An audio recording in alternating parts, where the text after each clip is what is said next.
January 14, 1945. The morning sky above western Germany was a pale sheet of steel. Frost clung to the hedgerows along the road, and the smell of diesel hung thick in the frozen air. A column of Wehrmacht trucks rumbled forward, their engines protesting against the cold. Soldiers huddled in their greatcoats, stamping their boots to keep warm, their breath curling like smoke. To them, it felt almost safe. The sky, for once, seemed empty. Inside distant headquarters, far from this muddy road, German field marshals spoke with the arrogance of men who still believed in destiny. They had laughed at the Allies' prized fighter, the Mustang. A thoroughbred only good for escorting bombers, they joked over brandy and cigars. The real danger, they insisted, came from the thunderous P-47 or the heavy Typhoon, not this slender machine with its long wings. But arrogance is the cruelest ally. At first, the sound was faint, just a thin hum, lost in the rattle of truck engines. Then it sharpened, a predatory whine that cut through the winter air. Soldiers lifted their heads. The hum swelled into a roar, and suddenly it was unmistakable.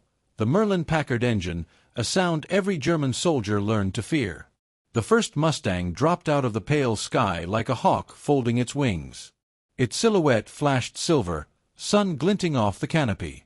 The roar became a scream, and then the Browning .50 calibers opened up. A dozen tongues of fire spat from its wings. The ground erupted. Bullets tore into the lead truck, flames leaping instantly into the cold. Men dove for ditches, their shouts drowned by the ripping thunder of strafing fire. For the soldier who had just pulled a cigarette from his pocket, time slowed. He never even struck a match. The cigarette slipped from his hand as the Mustang's guns shredded the convoy, wood splintering, metal twisting, diesel igniting in choking black plumes. Above, the fighter banked sharply, climbing back into the sky with lethal grace, already preparing for another dive. This was no escort fighter playing shepherd to bombers high above the clouds. This was a predator unleashed, swooping down on the arteries of the Reich. Trains, convoys, airfields, nothing was safe. The same machine that German generals had mocked as an irrelevance was now scything through their lifelines, hunting them not in the air, but on the ground. Imagine being that officer, told for months that the Mustang was harmless, a show pony at best. Now, as fire raged across the road, as comrades screamed in the ditches, the truth screamed louder still. Underestimating this aircraft had been a catastrophic mistake. This is the story of how the Mustang, once dismissed as a mere escort, became the nightmare of German ground forces. Stay with me, and we will uncover how arrogance gave way to terror, how laughter turned to silence, and how one fighter, underestimated and ridiculed, changed the war below the clouds. Subscribe, because this is only the beginning of our journey into history's unforgiving skies. The final winter of the Second World War was unforgiving to Germany. By late 1944 and into 1945, the Reich was a shadow of its former self. The Luftwaffe, once the terror of European skies, was a hollow shell. Fuel shortages crippled flight training, leaving many young pilots to climb into cockpits with barely a dozen flying hours. Veteran aces were dead, missing, or exhausted beyond recognition. The once proud squadrons of Messerschmitts and Focke-Wulfs dwindled to token flights, unable to shield the Wehrmacht below. On the ground, the German war machine still clung to its reputation for iron efficiency, but its lifeblood, movement by rail and road, was increasingly fragile. Wehrmacht units depended on convoys of trucks and horse-drawn wagons to shuttle ammunition, fuel, and men to the front. Trains, laden with supplies or carrying reinforcements, still rolled across Europe's scarred countryside. These columns and rail lines were arteries feeding a body already staggering. If cut, the body would collapse. It was in this desperate context that the Mustang entered a new role. Originally conceived and celebrated as a long-range escort fighter, the P-51, renamed the F-51 in post-war service, was seen by German commanders as a nuisance only in the high-altitude duels above bomber formations. On the ground, their assumption was simple. It lacked the armor and ruggedness of the P-47 Thunderbolt, the aircraft Allied pilots affectionately called the Jug. If any fighter threatened German columns directly, the generals believed it would be the Thunderbolt's heavy guns and bombs, not the Mustang's delicate frame. The perception was reinforced by propaganda. In early 1944, Luftwaffe intelligence briefs described the P-51 primarily as a fast escort fighter with limited utility for ground attack. One German officer, recalling those reports after the war, wrote that, "We did not fear the Mustang, we feared the Jug." That sentiment lingered well into the Ardennes offensive. While German generals obsessed over breaking through American lines, they rarely considered that the very roads they relied upon could become killing grounds patrolled by the same aircraft they had mocked. Meanwhile, Allied pilots were adapting. By mid-1944, the skies above Europe were firmly in Allied hands. The original mission of escorting B-17s and B-24s to targets deep in Germany was still vital, but air supremacy created new opportunities.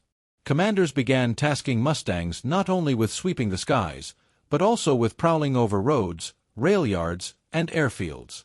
Where the P-47 excelled at smashing hard targets with bombs and rockets, the Mustang's speed and range made it perfect for armed reconnaissance. It could loiter far behind enemy lines, spot movement, and strike at will. To the soldier on the ground, the distinction hardly mattered. The sight of a fighter diving out of the sky was terror itself, whether its fuselage read Jug or Mustang. Yet to the strategists in Berlin, this subtle shift in Allied tactics went unnoticed, or worse, was dismissed as irrelevant. The Wehrmacht's senior leadership had spent years building doctrine on the assumption that air superiority could be contested. By 1945, that assumption was fantasy. Reports from the front made the reality painfully clear. In the diary of a young German infantryman retreating from the Western Front, he scrawled, "We fear the whistle of the engine more than artillery. When the Mustang comes, there is no defense." Such lines echoed across countless testimonies after the war. Columns were forced to move only at night, and even then, headlights were forbidden. Yet the Allied pilots adjusted again, striking at dawn and dusk when the Germans thought themselves safest. The consequences for morale were devastating. Field Marshal Gerd von Rundstedt, in a post-war interrogation, admitted that his troops felt hunted like animals.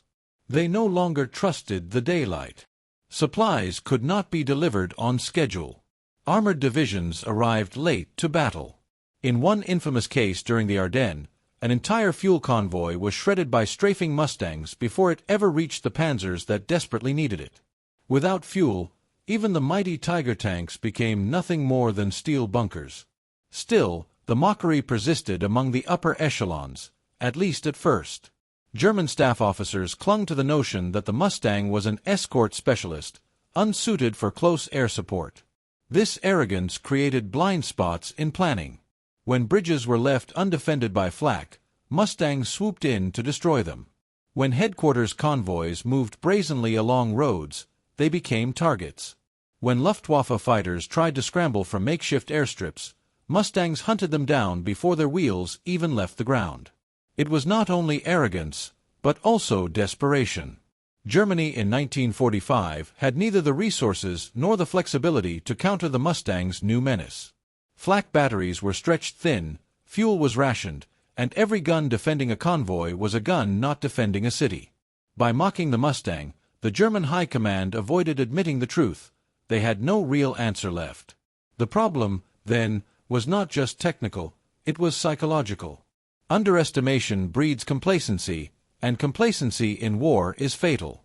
The field marshals who once smirked at the Mustang were forced to watch as their soldiers wrote letters home describing the terror of strafing runs.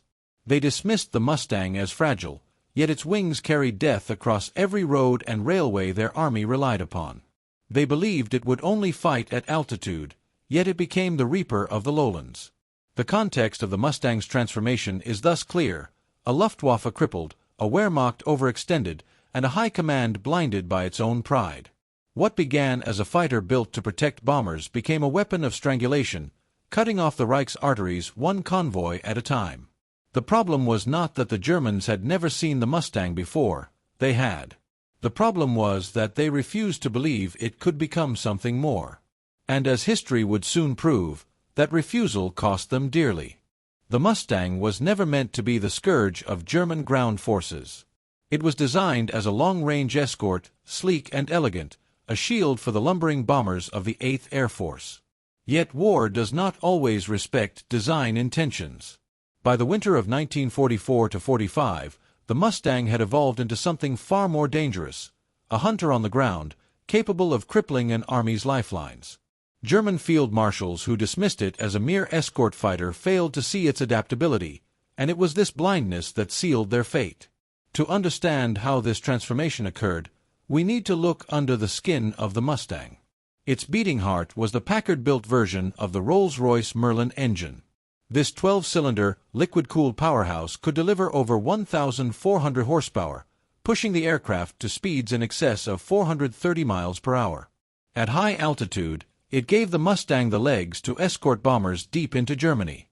At low altitude, it gave it the acceleration to swoop, strike, and vanish before flak crews could even track their sights. Here lies the first misconception among German leaders. They compared the Mustang to the Thunderbolt, a brute of an aircraft with thick armor and radial engine durability. True, the Thunderbolt could soak up punishment and still bring its pilot home.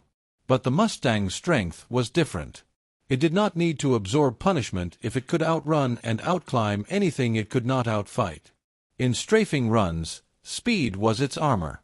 Think of a German convoy in early 1945, trucks loaded with ammunition, half-tracks carrying infantry, perhaps a few armored cars. AP-47 diving down on them was like a hammer, slow, loud, heavy, smashing everything in sight with bombs and rockets. A Mustang, by contrast, was a rapier. It slashed quickly, surgically, with 6.50 caliber Browning M2 machine guns mounted in its wings. Each weapon could fire over 750 rounds per minute. In a single strafing pass, a Mustang could unleash nearly 100 rounds per second, tearing through soft-skinned vehicles as though they were paper. German generals believed armor made the difference. But convoys relied on speed and numbers, not armor. For every Tiger tank in a column, there were dozens of unarmored trucks, fuel bozers, and staff cars. Against these, the Mustang was devastating. It is useful here to make a comparison, but let us not treat it as a dry spreadsheet. Picture 3 Allied fighters circling like predators: the P-47 Thunderbolt, the Hawker Typhoon, and the P-51 Mustang. The Thunderbolt carried bombs like a bear carries claws, heavy, deliberate, powerful. The Typhoon had rockets that shrieked through the air, a wolf's bite capable of breaking steel. The Mustang carried fewer bombs, true, but with its long legs and razor speed, it could hunt where the others could not. If we put numbers to this imagery, the picture sharpens. The Thunderbolt could haul up to 2,500 pounds of bombs. The Typhoon often slung 8 rockets under its wings. The Mustang's usual ground attack load was lighter, 2 500-pound bombs or 6 rockets. But add to that its 6 Brownings and you had a weapon system that could be anywhere, anytime. In practice, the Mustang's reach meant German convoys were never safe, even far behind the lines. Consider range. AP-47 had an effective combat radius of about 400 miles. A Typhoon, even less. The Mustang, with drop tanks, over 1,000 miles. This was the detail the field marshals ignored. They assumed the Mustang's job ended when the bombers turned home. In reality, it was just beginning.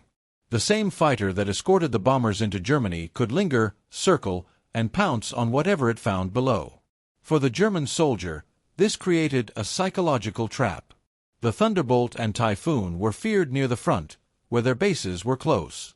But the Mustang could appear anywhere: over a bridge in Bavaria, a railway in the Ruhr, a convoy in Holland. Its long range blurred the lines of safety. No rear area was safe enough. One Luftwaffe officer later admitted that his men came to call the Mustang the Ghost. It arrived without warning, killed swiftly, and vanished back into the clouds. This was not a fighter tied to a single mission. It was a shapeshifter, capable of dueling Bf-109s at altitude in the morning and shredding a supply column by noon. Yet German high command clung to its old prejudice. They measured danger in weight of bombs and thickness of armor, not in flexibility and reach. The Mustang did not fit their mental model of a ground attack aircraft. That mismatch between perception and reality is what allowed it to wreak such havoc. And behind that mismatch stood one simple fact: the Mustang's combination of speed, range, and firepower was greater than the sum of its parts. What truly transformed the Mustang into a nightmare for German ground forces was not just its hardware, but the way it was employed. By late 1944, Allied commanders realized that mastery of the air gave them the luxury of experimentation.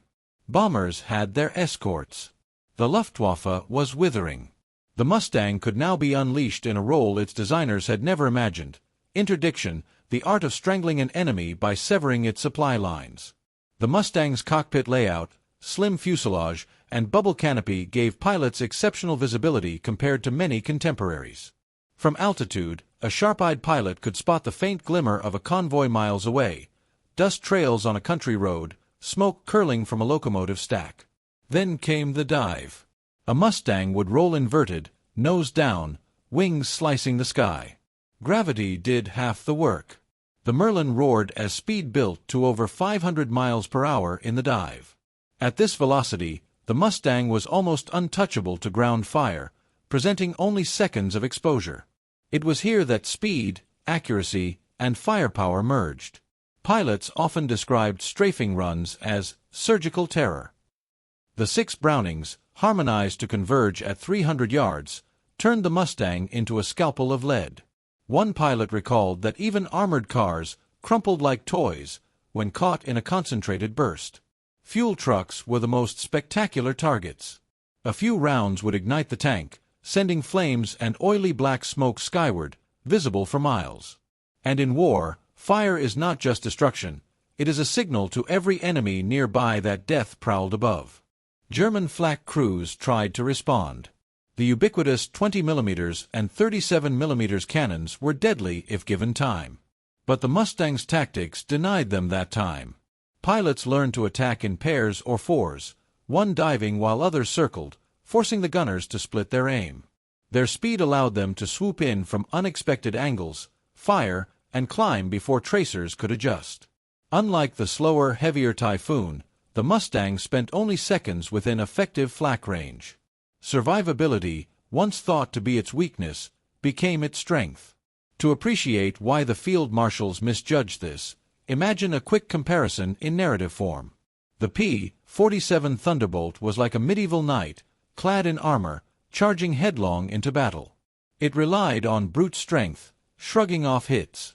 The Hawker Typhoon was a siege engine, launching rockets like battering rams to smash fortifications. The P-51 Mustang was a fencer, light on its feet, precise, and capable of striking deep into enemy territory where knights and siege engines could not go. By late war, the Allies needed not only armored knights and siege engines, but also fencers who could dance behind enemy lines. The Mustang delivered exactly that. Another element overlooked by German leadership was versatility.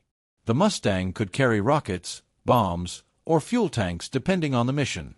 A pilot might take off with drop tanks for range, jettison them, then still have 2 500-pound bombs for ground targets. After release, the aircraft reverted to a fast fighter, able to duel with enemy interceptors. This duality baffled German planners. They expected specialization. Fighters fought fighters, attackers attacked ground. The Mustang blurred that line. Numbers tell a grim story. Between late 1944 and war's end, Allied tactical air forces destroyed or damaged thousands of German vehicles in strafing attacks.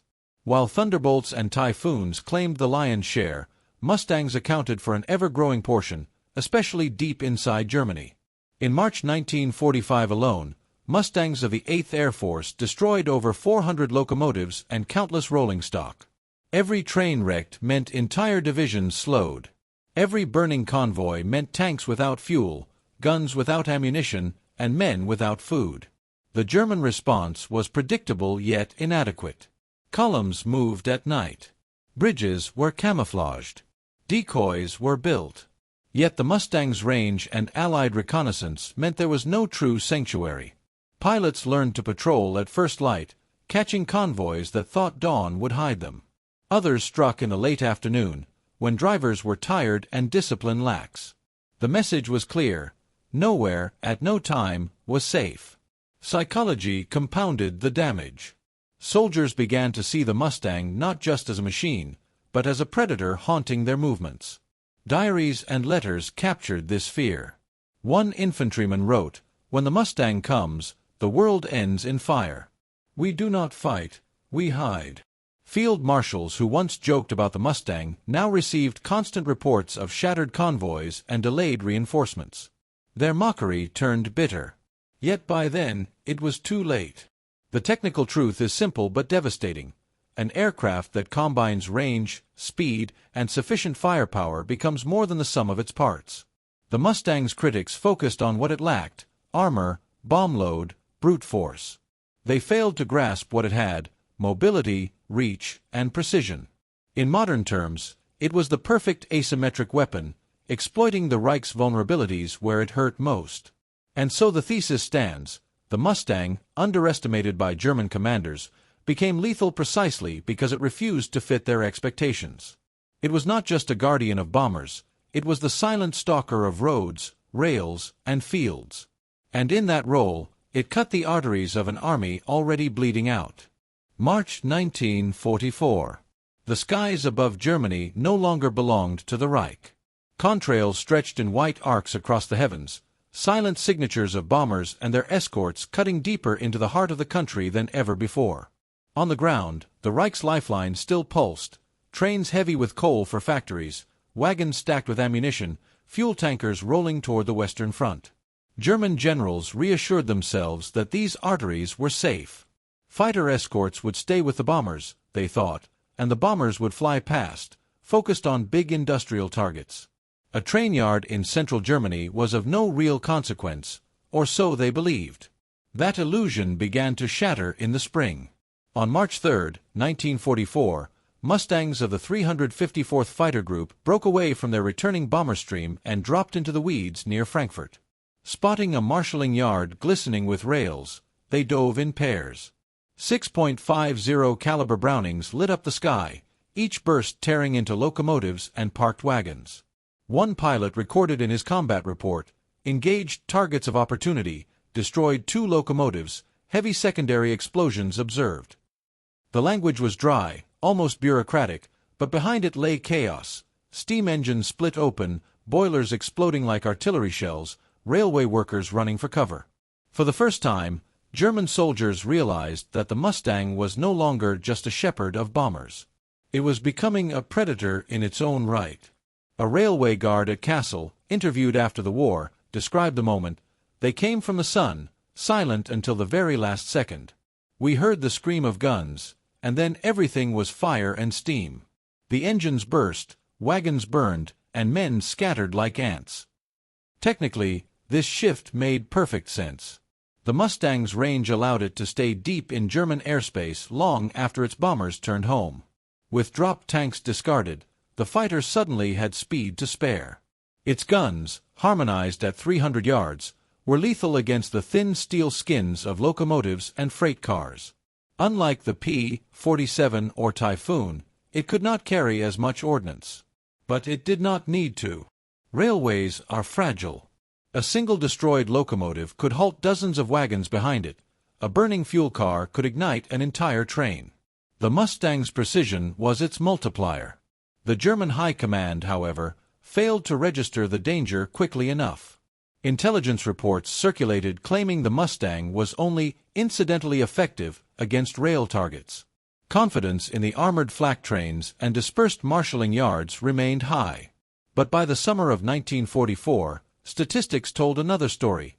Entire sectors of the Reichsbahn were paralyzed.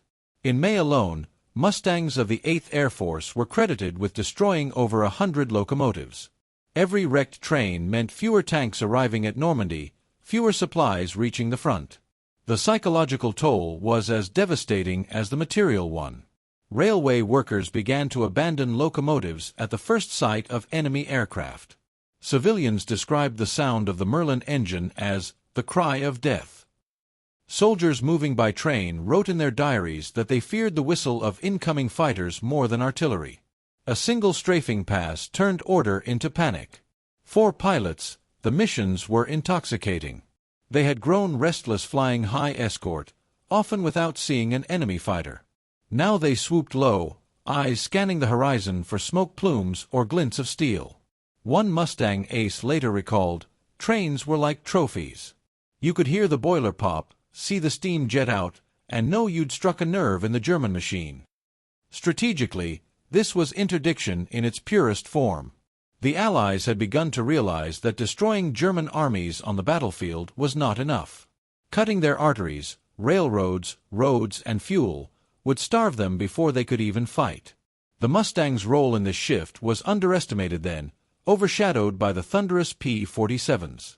But it was the Mustang's reach, stretching hundreds of miles beyond the front, that made the difference. It could stalk targets where no other fighter could linger. By June 1944, in the days leading to D-Day, the campaign against the rail network had become relentless.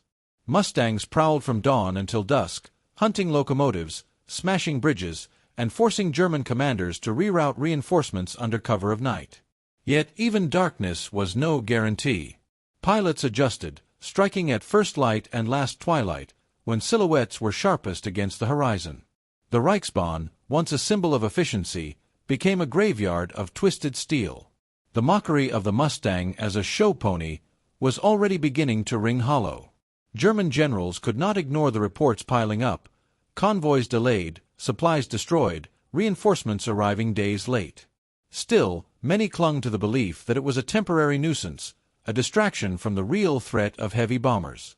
They did not see that the Mustang had opened a new front in the air war, one that reached into their rear lines, bleeding their army before the battles even began. And as the summer of 1944 arrived, that bleeding would become a flood. For when the Allies landed in Normandy, the Mustang was not just escorting from above. It was waiting inland, ready to slice into the convoys rushing to repel the invasion. June 6, 1944. The beaches of Normandy roared with fire and steel. While men stormed ashore under machine gun fire, overhead, the Mustang and its cousins scoured the French countryside. The invasion depended on one crucial factor: preventing German reinforcements from reaching the beaches in time. The Wehrmacht's armored divisions, if unleashed intact, could have driven the Allies back into the sea. Stopping them on the road was as vital as holding the sand. In the days following D-Day, Mustang squadrons were tasked with armed reconnaissance far beyond the coastline. The orders were simple but brutal: find German convoys, smash them, leave nothing moving. Pilots described it as hunting season. Roads clogged with trucks, fuel tankers, and horse-drawn wagons became killing grounds. A Mustang diving out of the sun was faster than any flak gunner could adjust for, and the long stretches of hedgerow-lined roads turned into fiery gauntlets. One pilot from the 352nd Fighter Group recalled strafing a column of tanks moving toward Cannes. "We went in low, firing all guns. The lead tank brewed up instantly, blocking the road. Others tried to turn, but by then the whole column was a traffic jam of fire." German infantry threw themselves into ditches, abandoning their vehicles. The Mustang's 6 Brownings, though not armor-piercing like heavy cannons, were devastating against softer targets: fuel trucks, staff cars, artillery pieces on tow. Once the lead and tail were destroyed, the column became a death trap. The Germans were stunned by the relentlessness. Field Marshal Erwin Rommel, tasked with defending France, had warned Hitler that Allied air superiority would cripple their ability to maneuver. His prophecy came true. Reports from Panzer Lehr Division noted that movement by day was virtually impossible. Commanders were forced to disperse their troops into woods, moving only at night, and even then under constant threat. The Luftwaffe, stretched thin, could do little to protect them. Strategically, the Mustang's range was crucial here. Typhoons of the RAF specialized in close support, blasting German armor with rockets near the front. Thunderbolts roamed in the mid-range, hitting transport hubs. But the Mustang, with its long legs, could dive deep into France, smashing bridges over the Seine, strafing rail yards hundreds of kilometers inland, cutting reinforcements before they even reached Normandy. The Germans had expected to fight the Allies at the beaches. Instead, they were being dismembered on the march. A German infantryman later wrote, "We feared the sky more than the enemy's guns. The planes were everywhere, circling, waiting. You never knew when the scream of engines would descend. We could not fight them, we could only hide." By July, as the Allies pushed inland, the interdiction campaign intensified. Every major road junction in northern France became a target. Pilots learned to identify choke points, bridges, narrow valleys, crossroads, and strike when convoys were most vulnerable. Mustangs often flew in pairs, one diving while the other covered, repeating until the road was littered with smoking wrecks. Villagers who watched from hiding places remembered the strange mixture of horror and hope. Horror at the carnage, hope because it meant liberation was coming closer. The results were catastrophic for German strategy. Panzer divisions that should have counterattacked at Normandy arrived piecemeal, delayed by days or weeks. Ammunition failed to reach frontline units in time. Rommel himself, driving along a French road, was badly injured when his staff car was strafed by a low-flying Allied fighter. The strike was not Mustang-specific. Accounts differ on whether a Spitfire or a Mustang fired the burst, but it symbolized the peril. Even the highest-ranking commander could be struck from the sky at any moment. Analysts after the war described this as a textbook example of air interdiction breaking the spine of maneuver warfare. In traditional doctrine, tanks and artillery decide battles. In Normandy, it was the Mustang and its peers that decided whether tanks even reached the battlefield. By August, when Operation Cobra unleashed the breakout from the bocage, Mustang squadrons were everywhere. They prowled along the Loire, the Seine, and the Meuse, hunting the remnants of retreating German forces. Entire bridges were destroyed. Retreating convoys were shredded in open fields. General Eisenhower later declared that air power had been decisive in the victory in France, not merely because of strategic bombing, but because of the day-to-day strangling of German mobility. For German soldiers, the mockery of the Mustang as a lightweight escort fighter was gone. Diaries written during the retreat described the aircraft with dread. "The P-51 comes and the world ends in smoke. There is no fighting back." For Allied pilots, it was proof that the fighter once derided as a pony was in fact a warhorse carrying the burden of victory across France. And yet, the Mustang's deadliest trials were still ahead. As the Reich reeled and pulled back toward its borders, winter descended. In December 1944, the Germans launched their last desperate counteroffensive in the Ardennes. The forests and snow would test the Mustang in ways Normandy never had, and once again, generals would underestimate its reach until it was too late. December 16, 1944. Snow blanketed the Ardennes forest, muffling sound, cloaking movement. At dawn, German artillery erupted, heralding the last great offensive of the Reich. The Battle of the Bulge had begun. For days, the weather grounded most Allied aircraft. Low clouds, sleet, and fog gave the Wehrmacht cover to push deep into Belgium, catching the Allies off guard. Tanks rolled through narrow roads, infantry advanced under the canopy of pines, and once again, German commanders believed air power had been neutralized. But the weather was only a temporary ally. On December 23, the skies cleared. The sun pierced through clouds, glittering off snow. To the soldiers in foxholes, the sound of engines overhead was like the turning of the tide. The Mustangs came back, and with them, the nightmare returned. Pilots described the Ardennes as a hunter's paradise. White snow highlighted dark columns of vehicles against the roads. Convoys stood out like ink strokes on a blank page. From 10,000 feet, pilots could spot them miles away, tanks moving, trucks straining, fuel wagons trailing smoke in the cold air. Diving at 400 miles per hour, Mustangs strafed from treetops, guns spitting fire that ricocheted off frozen armor and ripped through soft-skinned trucks. One pilot from the 352nd Fighter Group later recalled, "It was like shooting targets at a carnival, except each target exploded. Trucks went up like torches. Fuel burned so hot you could feel the heat through the cockpit canopy." German troops had believed the forest would shield them. Instead, it became a trap. Narrow roads hemmed by trees offered no escape. A single destroyed vehicle blocked the way, forcing others to pile up behind it.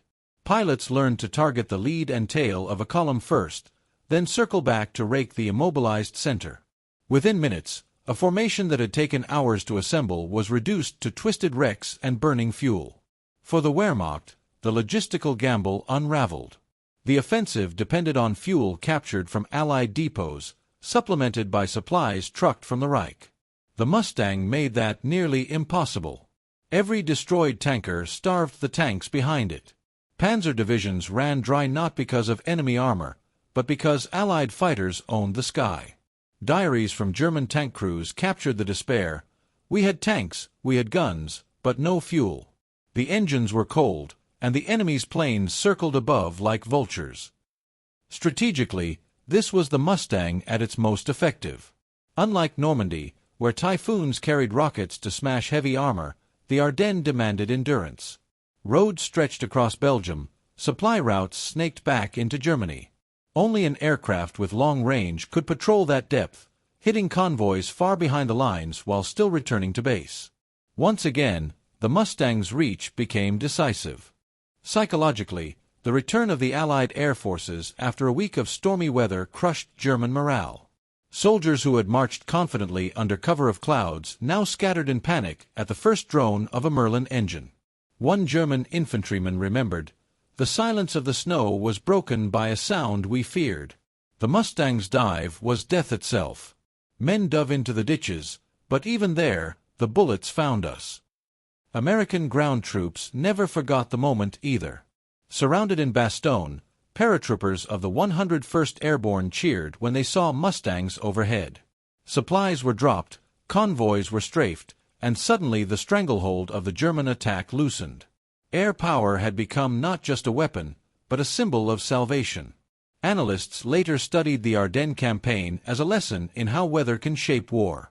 For a week, the absence of air power allowed the Germans to advance. Once the skies cleared, their offensive crumbled in days. The Mustang's contribution was not glamorous like the tank battles of Bastogne or the infantry assaults through snowy villages. Its victory was quieter but more decisive: burning convoys, empty fuel tanks, and the slow starvation of an offensive that could not sustain itself. By January 1945, the Ardennes counterattack had collapsed. German soldiers trudged back through the snow, leaving behind charred wreckage as mute testimony. The Allies pressed forward once again, now with momentum. The Luftwaffe, once feared, barely showed itself.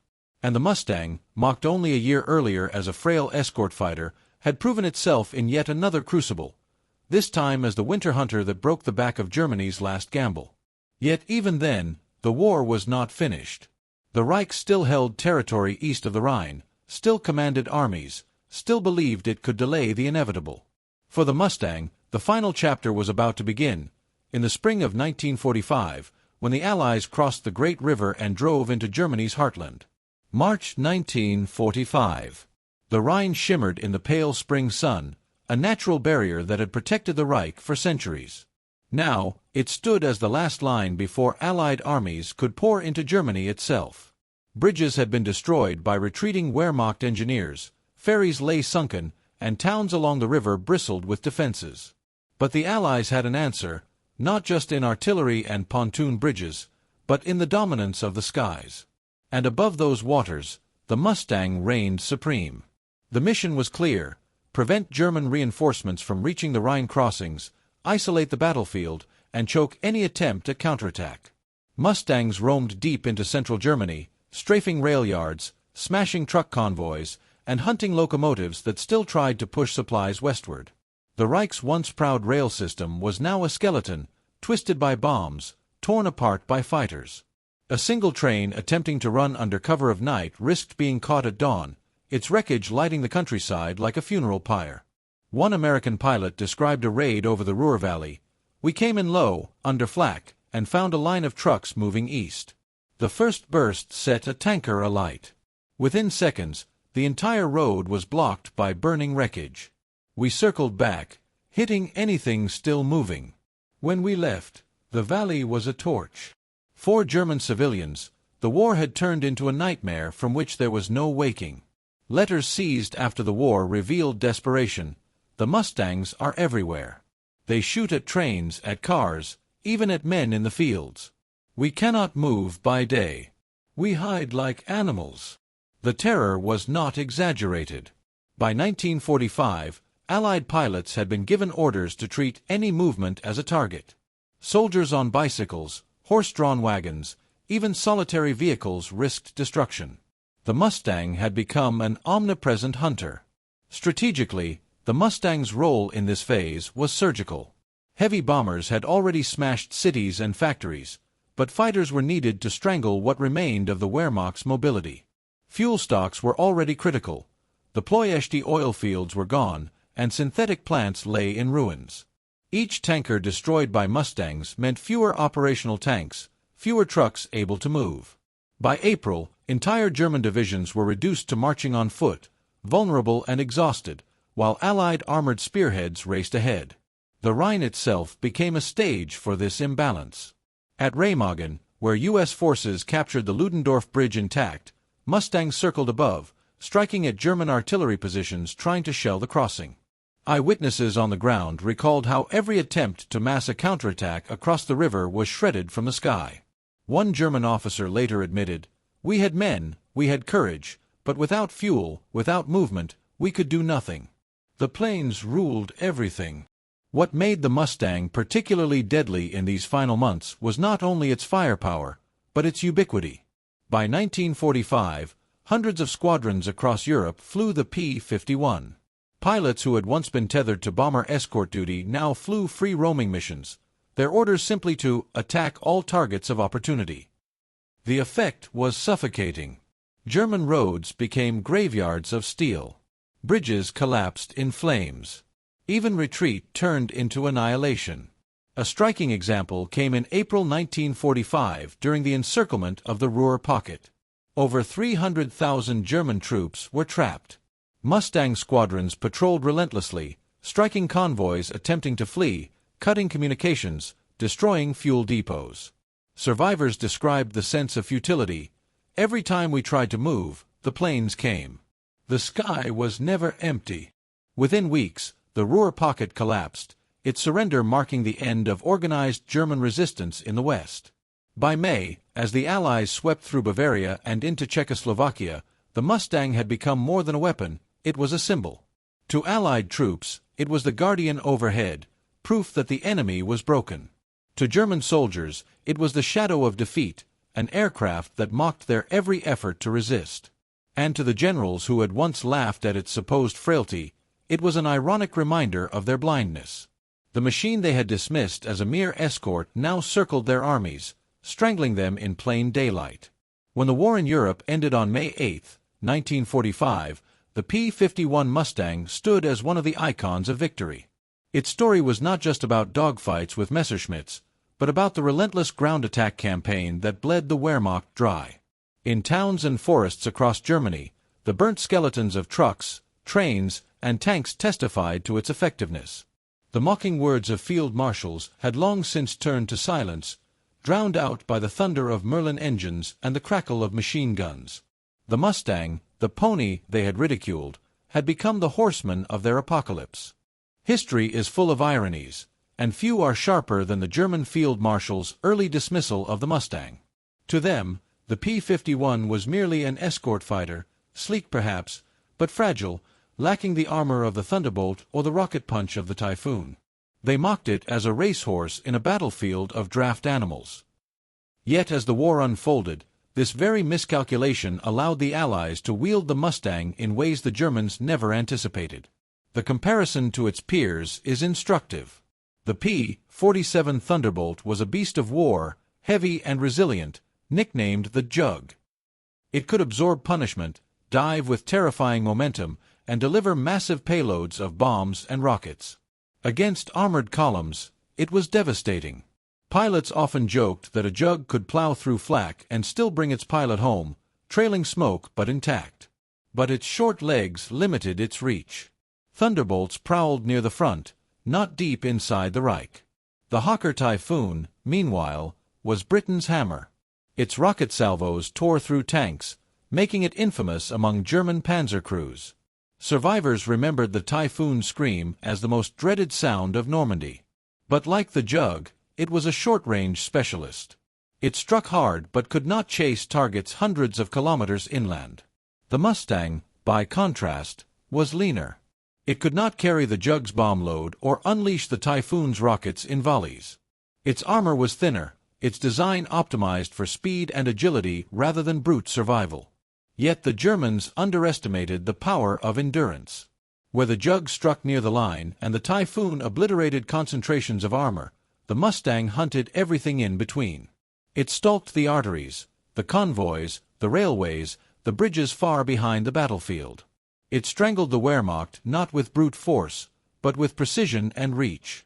Consider the psychological angle. The Typhoon terrified tank crews, the Jug terrified flak gunners. The Mustang, however, terrified entire armies. Its presence meant that nowhere was safe. Soldiers in rear echelons, railway workers, truck drivers, all felt its shadow. This constant pressure eroded morale in ways German generals never calculated. They measured threat in tanks destroyed or cities bombed, not in the paralysis of an army too afraid to move in daylight. Here lies their first great error, the assumption that specialization defined effectiveness. German doctrine had long valued clear categories. Fighters fought in the air, attackers struck the ground, bombers leveled cities. When they looked at the Mustang, they saw only a fighter. They did not grasp that its range blurred categories.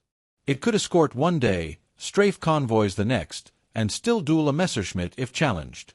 In dismissing its versatility, they dismissed a weapon designed for a new kind of war. The second error was strategic blindness. By 1944, the Reich was already starved for fuel and rail capacity. Every loss mattered more than the generals admitted. A destroyed locomotive was not simply a piece of machinery, it was the delay of an entire division's supplies. A burned fuel truck was not simply a vehicle, it was the immobilization of dozens of tanks. The Mustang's seemingly small victories accumulated into systemic collapse. Yet commanders focused on glamorous numbers, bomb tonnage dropped, tanks counted destroyed, while underestimating the cumulative effect of hundreds of daily Mustang sorties. A third, fatal misjudgment was underestimating Allied adaptability. German strategists believed that air superiority could be contested, that flak would hold the skies, that roads and rail could still function under camouflage. They failed to see how quickly Allied pilots evolved tactics. Mustangs flew in pairs to split flak fire, struck at dawn and dusk to catch convoys off guard, and adjusted harmonization of guns to optimize for trains or trucks. The Reich fought yesterday's war while the Allies refined tomorrow's. When compared side by side, the distinction becomes clearer. Imagine it as a narrative table rather than a sterile chart, the Thunderbolt as the armored knight, clanking but indestructible, the Typhoon as the siege catapult, smashing fortresses with brute force, the Mustang as the duelist, darting past both, slicing tendons unseen. German commanders, steeped in traditional imagery of knights and catapults, never expected the duelist to decide the battle. And yet it did. By 1945, when convoys were reduced to rubble and divisions starved on the march, the laughter at the Mustang had vanished. Field reports spoke instead of its ubiquity and unceasing harassment. Soldiers cursed it in their diaries. Civilians dreaded its silhouette. The mockery of generals had turned into bitterness, but by then, the cost of their blindness was irreversible. The lesson is as old as war itself: underestimate your enemy's adaptability, and you hand them the advantage. The Mustang did not need to be the most heavily armed or armored. It only needed to be fast, far-reaching, and versatile. The Germans had ridiculed it for not fitting their categories. That was precisely why it succeeded, because it broke the categories entirely. The end of the war in Europe brought silence to the skies, but the echoes of the Mustang's wings carried far beyond 1945. Its story was not merely one of battles won, it was a lesson etched into the doctrine of modern warfare. The Field Marshals who had once ridiculed it never lived to see the full legacy, but their misjudgment became a cautionary tale repeated in military academies for decades to come. The first and most immediate consequence was operational. By strangling German logistics, the Mustang accelerated the collapse of the Reich. Historians debate how long the war might have lasted without it, but consensus holds that the systematic destruction of transport networks shortened the struggle by months, perhaps even half a year.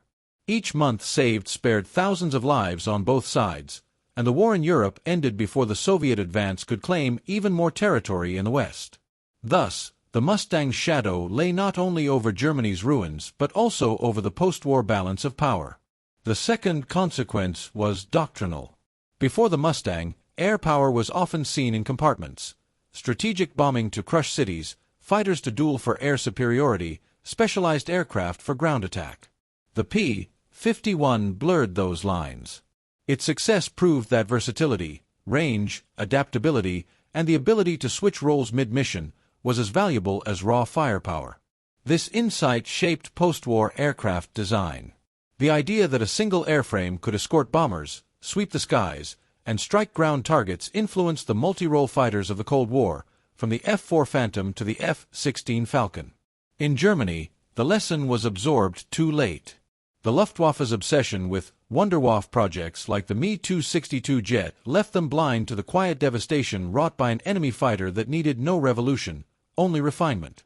By contrast, Allied planners recognized the Mustang as proof that incremental improvements, better range, smarter tactics, flexible doctrine, could outweigh technological leaps. Another lasting impact was psychological.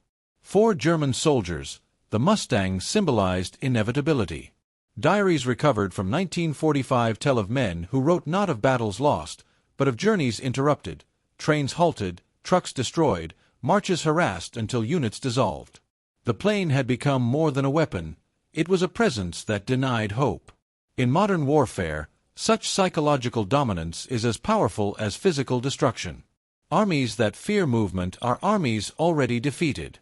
This principle is echoed today in doctrines of air interdiction and air denial, where the goal is not always to destroy every enemy unit, but to paralyze them with fear of exposure.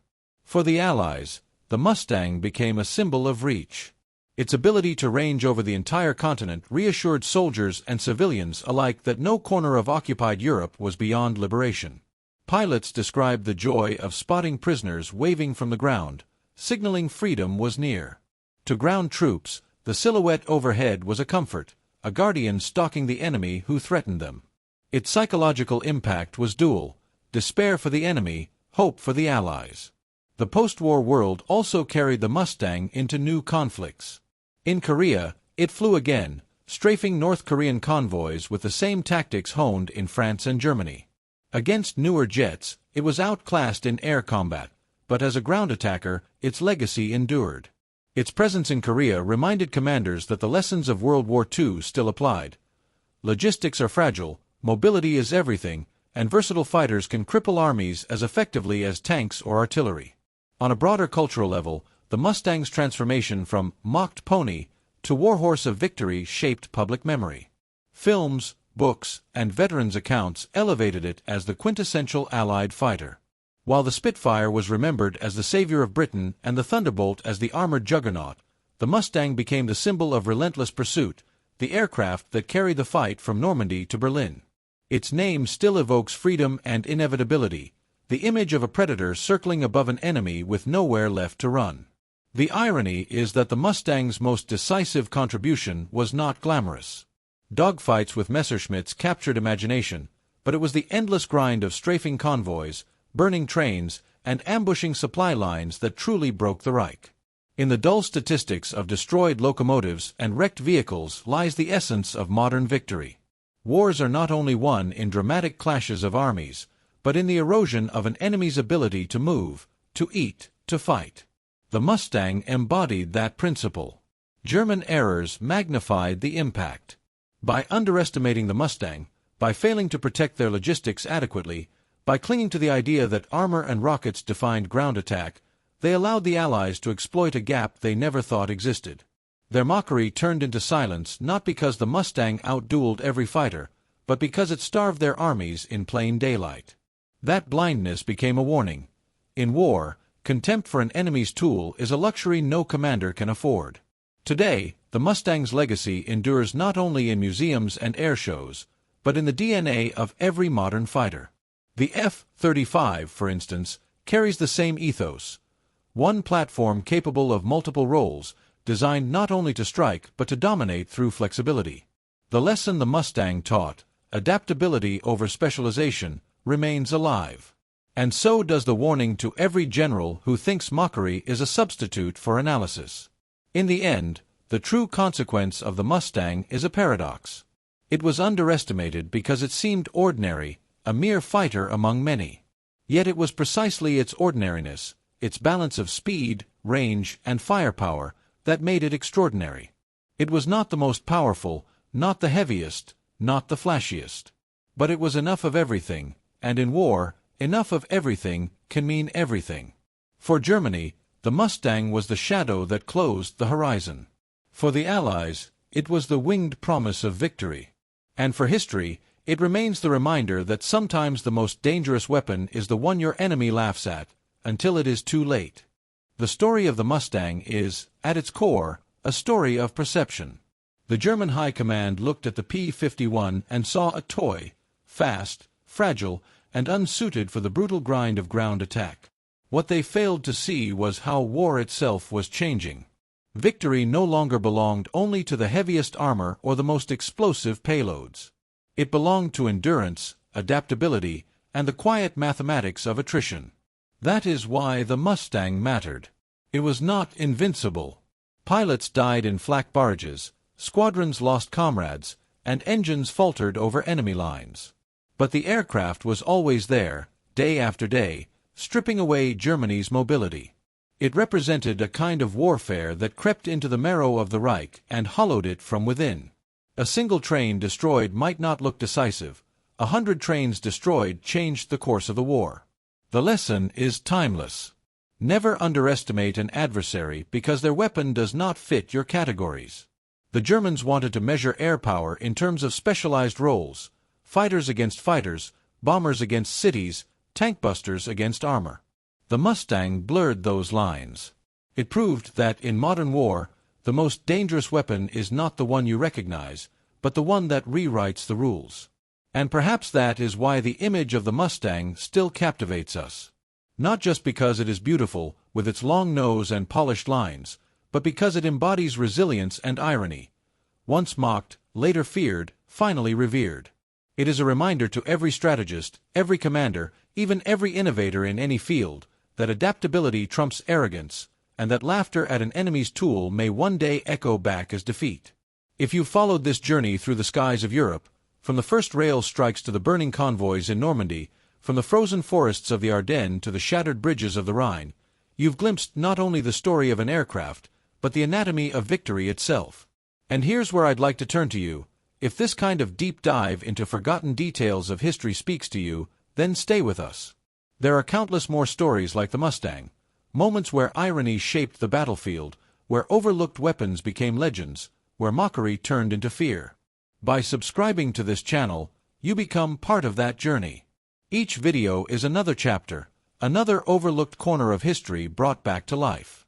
And if you found value in this one, if the Mustang's transformation from underestimated escort to relentless hunter surprised you, then leaving a like and sharing it helps bring these stories to others who may never have heard them.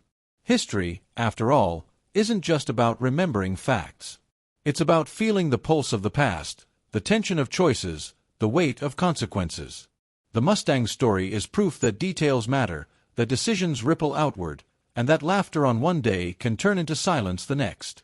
So as we close this chapter, take one final image with you.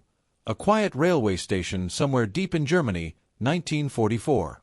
A train begins to move, steam rising into the crisp morning air. Workers call out, soldiers climb aboard. Then, in the distance, a faint glimmer of sunlight on wings. The whistle of a dive, the roar of 6.50 caliber guns. In seconds, the lifeline is gone. That was the Mustang's war, not dramatic, not glamorous, but relentless and decisive. And it leaves us with a question that echoes far beyond World War II. In your own battles, in life or in strategy, are you dismissing the thing that doesn't fit your categories? Because history has shown, time and again, that what you laugh at today may be what defeats you tomorrow.